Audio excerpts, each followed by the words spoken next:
Bom, gente, essa é a nossa aula de número 11, né? Nós vamos falar hoje sobre debêntures, partes beneficiárias, bônus de subscrição, opções de compra, né? E algumas outras coisas relacionadas a esses temas.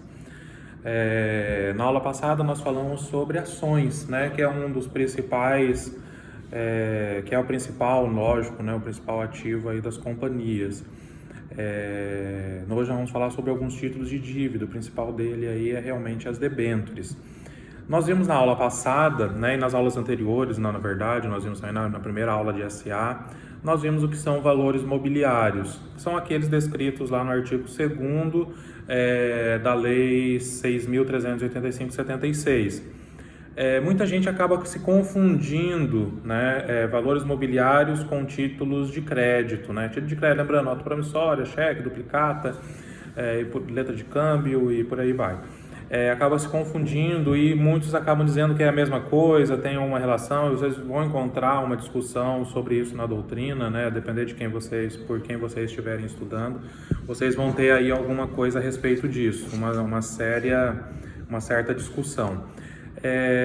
Valores imobiliários, eles de certa forma têm algumas similaridades com o título de crédito, evidentemente, né, porque eles representam um crédito, né, contra alguém, na maioria das vezes, né, vai ter algumas exceções, a gente vai acabar falando sobre isso, mas eles se diferem, sim, de títulos de crédito. Por quê? Além dele conferir direitos econômicos, geralmente eles têm alguns direitos políticos, né? Ou seja, eles conjugam o direito político com o direito econômico. Mas tem também aqueles valores imobiliários que conferem apenas direitos econômicos, e nem por isso eles deixam de ser valores imobiliários.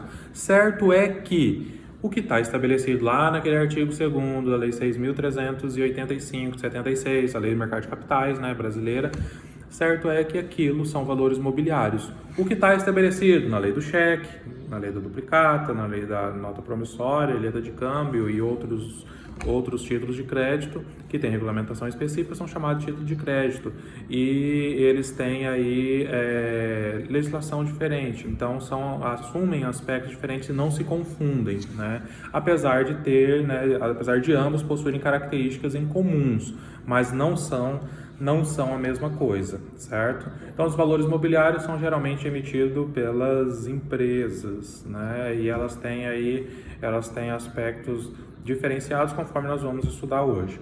O primeiro grande valor mobiliário, depois das ações, talvez, né, e tem uma ampla negociação aí no mercado, é realmente o mercado de debêntures. Estamos falando de mercado de dívida, né? Estamos falando de mercado de dívida. A debênture, né, conforme os artigos aí, de 5.2 até o 7.4 da lei de SA, ou seja, esse é o regime jurídico aí da debênture, né, artigo 52 até o 74, elas são uma espécie de valor mobiliário representativo de um empréstimo de médio e longo prazo, tomado pela sociedade junto a investidores. Ele tem uma semelhança do contrato de mútuo, ou seja, a SA, né, a companhia, ela é a mutuária, e o debenturista, ou seja, aquele que adquire, o investidor que adquire a debênture, ele se torna uma espécie de mutuante. Ele empresta um dinheiro para a companhia para ela aplicar em algumas atividades, e em compensação ele vai ter ali a devolução daquele determinado capital com alguns acréscimos, juros ou, né, eventual. Ele tem um acréscimo econômico, financeiro, vamos dizer assim. O debenturista é aquele, né, logicamente, por ter uma semelhança com o contrato de mútuo, ele vai ter, né, o direito de crédito contra a sociedade anônima. As debêntures, elas são mais utilizadas nas companhias abertas. Então, significa que as companhias fechadas não utilizem, né, a emissão de debêntures como forma de engordar o seu caixa, de contrair empréstimos. De acordo com o artigo 63, as debêntures obrigatoriamente devem assumir a forma nominativa. Parece que quase que seria desnecessário dizer isso, porque lá, como eu falei para vocês, desde 1990 não podem circular no Brasil títulos que não sejam, né, que não tenham assumido a forma nominativa, né? Até o cheque, ele é nominativo, acima de R$100, apenas um paralelo. As características da debênture, ou vamos dizer assim, os aspectos aí que são, né, as especificidades dela seriam o que ela tem que indicar, na verdade? Primeiro, que ela é constituída ou instituída ou emitida por meio da escritura de emissão de debêntures, né? Ela vai indicar, de certa forma, o valor de cada debênture, o prazo para resgate daquelas debêntures, a remuneração do debenturista, as garantias, enfim, todas as condições, né? Então, todas essas condições, todas essas características, todas as especificidades estão descritas onde? Na escritura de emissão de debêntures, né? Que é o nome, né, que se dá a debênture, né? É onde está lá estabelecida todas as suas condições, na escritura de emissão de debêntures. Ou seja, sem essa escritura de emissão de debêntures não vai existir uma debênture, certo? Quando se tratar de companhia aberta, ela obrigatoriamente vai ter a intervenção do agente fiduciário dos debenturistas. Nós vamos falar um pouquinho mais para frente sobre isso, tá no parágrafo 1º aí do artigo 61. O agente fiduciário dos debenturistas, ele é o representante dos debenturistas nas relações com a emissora. Então, de certa forma, quando nós dissemos aqui que elas assumem a forma nominativa, quando nós falamos aí do agente fiduciário que ele vai representar, ele acaba ficando sob a guarda dele, né, desse agente fiduciário, essas debêntures, obviamente, né, que ele registra ali a titularidade, né, o aspecto nominativo, a titularidade daquela debênture. E é ele quem representa os debenturistas lá perante a sociedade emissora, artigo 68 caput da lei de SA. O que é interessante é o seguinte, a companhia ela pode emitir pode ter várias emissões de debêntures, e cada uma dessas emissões, né, ou seja, cada emissão vai ter uma escritura de debênture separada, e cada uma dessas emissões ela pode ser dividida em várias séries, ou seja, a primeira emissão de debêntures da companhia XPTO, ela vai ter as séries 1, 2, 3, 4, enfim, né, vai ter lá várias séries. E nesse aspecto, cada série ela pode ter aspectos aí assim, direitos diferentes, né?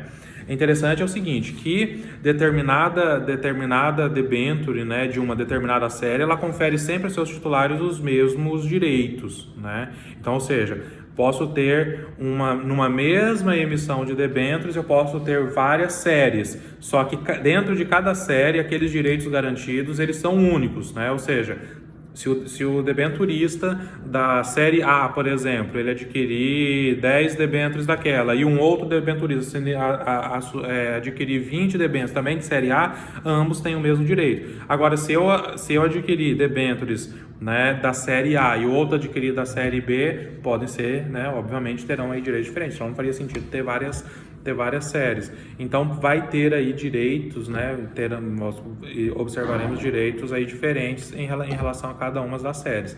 Então a companhia ela pode emitir várias, né, debêntures, aliás, ela pode ter a emissão de mais de uma emissão de debêntures, e cada emissão de debêntures pode ter várias séries, né? As debêntures sempre terão valor nominal e serão expressas em moeda nacional, salvo, né, aquelas opções estabelecidas em lei especial, né, em que poderá haver um pagamento estipulado em moeda estrangeira. Aí, né, leiam o artigo 54 e também o artigo 73 da lei de SA, vão ter aspectos aí interessantes, né, a respeito disso que eu lhes falei. Os direitos econômicos dos debenturistas podem constituir recebimento de juros. Os juros podem ser fixos ou variáveis, pode ser IPCA mais 1%, IPCA mais 3%. Né? Pode também constituir uma participação nos lucros, ou seja, os debenturistas terão direito a, digamos, 10% do lucro da companhia, né, enquanto tiverem, né, em relação a essas debêntures. Pode ter ainda prêmios de reembolso ou a inclusão de cláusula de correção monetária.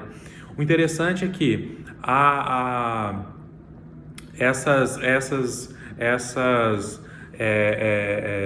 vamos dizer, essas características têm que estar expressa, né? A indicação da remuneração tem que estar expressa na escritura de emissão de debêntures, né? Senão não poderá haver o pagamento. É evidente que para que esse mercado dê certo, né, de contrair dívidas dê certo, é evidente que a escritura de emissão de debêntures tem que ter algo atrativo para o investidor. Eu não vou comprar uma debênture, pensa, né, eu não vou comprar uma debênture que não me remunere em absolutamente nada. Eu não vou emprestar dinheiro de graça. Em resumo seria isso. Então, a debênture tem que ter um aspecto que chame a atenção do investidor, que faça com que ele se sinta... tem algum lucro com aquele investimento. Debêntures é um tipo de investimento também. Então a remuneração ela deve estar indicada aí nas debêntures, na escritura de emissão de debêntures, né? O vencimento, ele deve constar da escritura e do certificado, artigo 55 caput, né, da lei de SA. Tem ainda a possibilidade do que nós chamamos das debêntures, chamadas debêntures perpétuas, que a previsão seria o vencimento apenas quando houvesse o inadimplemento da obrigação de pagar juros, ou quando houver a dissolução da companhia, ou quando, né, tiver outras condições estabelecidas no estatuto da companhia. É o que chamamos de debêntures perpétuas, nos termos aí do artigo 55, parágrafo 4º. Ou seja, seria um empréstimo perpétuo, a pessoa vai sobreviver o investidor ele vai estar sempre ganhando aqueles determinados juros ali especificados, ou aquela determinada remuneração especificada naquela escritura, né, naquela debênture.